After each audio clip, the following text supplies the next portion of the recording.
Hey guys, how's it going? And welcome back to the channel. First video of the new year. Listen, one of the questions that I get asked a lot by snowmobilers and by spouses of snowmobilers is, what kind of video camera should I buy? So whether it's a gift or whether it's a camera that you want out on the trail, because I do a lot of video, obviously a lot of people ask me that question. If you stick around, I'm going to talk about some of the cameras that I use, why I use them, what I use them for, and I'll give you a couple of things to look for when you're looking for an action camera to shoot some video when you're out on your sled. So stick around.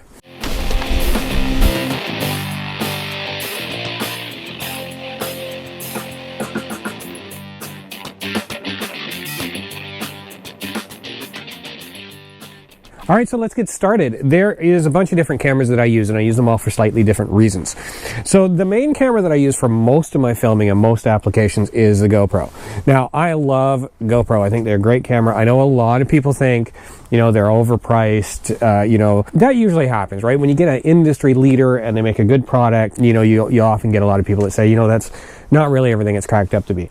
Now, certainly it's not the only camera on the market, and they are expensive, right? So there's a lot of cameras that for your application would probably be just as good as a GoPro, but would be, less than half the price. So this certainly isn't the only camera. I happen to like it. I like the image quality. There's other people that will look at a different camera and say, I like to look at that better.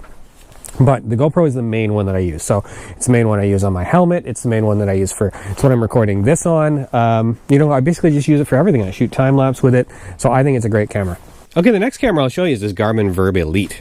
Now this is one that I just bought this year, and I bought it primarily to use for this channel. So now this one I probably wouldn't use for vlogging, right? This is a camera that I would mount to my sled or to my helmet. I'll tell you why. It doesn't have all the features the GoPro has, but it has some really cool features that the GoPro doesn't, and the main one is that it's GPS enabled. So what does that mean? Well, you probably know Garmin is a manufacturer of GPS, but they also make action cameras. There's a few different ones. Now the cool thing, because this has a GPS in it, I can overlay right on my helmet cam video. I can overlay how fast I was going, the heading that I was going. I can actually see my route. If I connect this camera to other sensors, like there's a temperature sensor that's available for Garmin. I have a heart rate sensor from my Garmin Forerunner that will also connect to this camera. So I can see my heart rate, I can see the outside temperature, I can see that all right over the video, which is kind of cool for a snowmobiling video.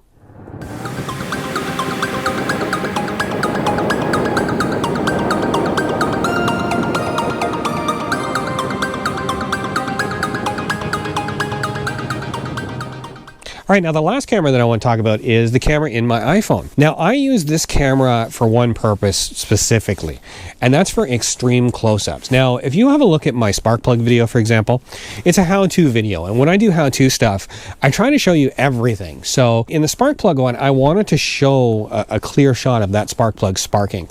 And I couldn't really get a close in. I mean, it's fairly small. I couldn't get close in using my GoPro or with my DSLR, but the camera in the iPhone is great for doing real close-up stuff. So there's a little tip for you. All right, guys, next camera I thought I'd talk about is the DSLR. Now, obviously, this isn't an action camera. It's not something you're going to strap to your helmet. I do use it in my videos, which is the one reason I want to talk about it. But I also thought it might point out some of the weaknesses in some of the action cameras. And the main one is you don't have as much control over things like aperture and shutter speed. So let's say, for example, I want to shoot a nice close-up of this Garmin Verb, but I want to get the background blurred out, right? That's called bokeh. And to do that, you need to set a large aperture, right? And I can't do that with my GoPro, but I can do it with my DSLR.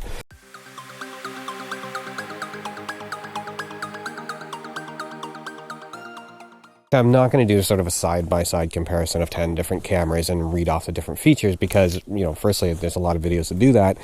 And secondly, you can do that yourself, right? Jump online and just read the specs up. So I thought instead it might be more valuable. I'll talk about some of the key features that all action cameras share and what they mean to make it a little bit easier for you to make your decision. So this GoPro Hero 4, for example, it will do up to 4K. Now that is talking about image resolution, okay? So image resolution, you're going to see things like 720, 1080p, 2.7, 4K. Now the one thing I would say, you probably don't need anything more than 1080p, especially if you're just going to be using it on the computer or uploading to YouTube, those kinds of things. You really don't need 4K resolution. Now, I typically will shoot at 2.7. And I shoot higher than 1080 because in post-production sometimes I might want to zoom in on something or pan, so that extra resolution gives me something to play with. Again, if you're just putting the camera on your helmet and you're recording some stuff for YouTube, 1080 is probably fine. So the Hero 4 Silver will shoot 4K, but it will only shoot 4K at 15 frames a second. So that's the next feature I want to talk about, is the frame rate. So you'll see frame rate measured in frames per second, or FPS, and it'll be numbers like, 24 or 30 or 60, up to the newer cameras are doing 120. So that's how fast it's taking images. So video obviously is a series of images that are played back. And the faster the camera takes them, the smoother the image will be, right? So if you're shooting at something at 60 frames a second, it's going to be very smooth and crisp when that video is played back. Now, realistically, if you get much more than 30 frames per second, your eye doesn't differentiate it that much. Now, to be honest, I think 1080 is probably the minimum resolution you want. I think 30 frames a second is fine. So if you're out there and you have a camera, you have to go by budget. So if the camera that you end up with shoots 30 frames a second at 1080p, I think you're fine for most use. The higher frame rates, like 60 and above, they're great if you're going to be doing slow motion, right? So if you're going to shoot something and you're going to slow it down, the more frames you take, the smoother that slow motion is going to look. So I think 60 frames a second is great for that. But generally, I shoot at 30 frames a second. The other feature you hear a lot of guys talk about when reviewing cameras is battery life. Now, I think most of the major cameras, you're going to get somewhere between 1 and 3 hours of battery life. And it kind of depends what you're doing with it. I do a lot more video than most people, right? I have 2 YouTube channels, so I'm always out taping. And not once in the 2 or 3 years that I've been doing that have I ever thought, oh God, the battery on this thing sucks, on any of the cameras that I talked about, right? So it's more a matter of having a couple of batteries with you and making sure that they're charged when you're going out to shoot. All right, guys, the other feature you hear a lot of people talk about when they're reviewing cameras is the microphone quality. Now, I find the audio on the GoPro, on the Garmin Verb, even on the on my Canon, I find the audio okay. But you got to remember, they're not meant to be really high quality audio, right? Like, this is an action camera. It's meant to pick up ambient sounds, and it does it pretty well.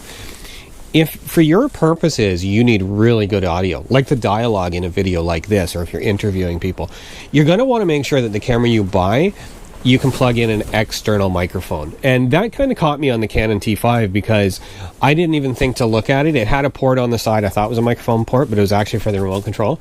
But you can't plug an external microphone. So if you're going to use it for those kinds of purposes, I wouldn't really worry too much about the microphone that's in it, as much as I'd want to make sure you can plug a mic into it. All right, guys, I'm actually shooting this on my iPhone, and I did that for a reason. I wanted to show you that it doesn't really matter what kind of camera you get, right? I mean, to a point, some of those really cheap Chinese knockoffs you want to stay away from. But other than that, even from my iPhone, I get some pretty decent video. Again, it really doesn't matter so much which camera you buy. It's more about what you do with it. Shooting things that are interesting for people to watch, okay? And we'll talk more about that in some future videos as well, right? If you're just going to strap it onto your helmet and you want a GoPro, then the GoPro Session might be a cheaper option for you, right? And that's, it's a lot smaller too.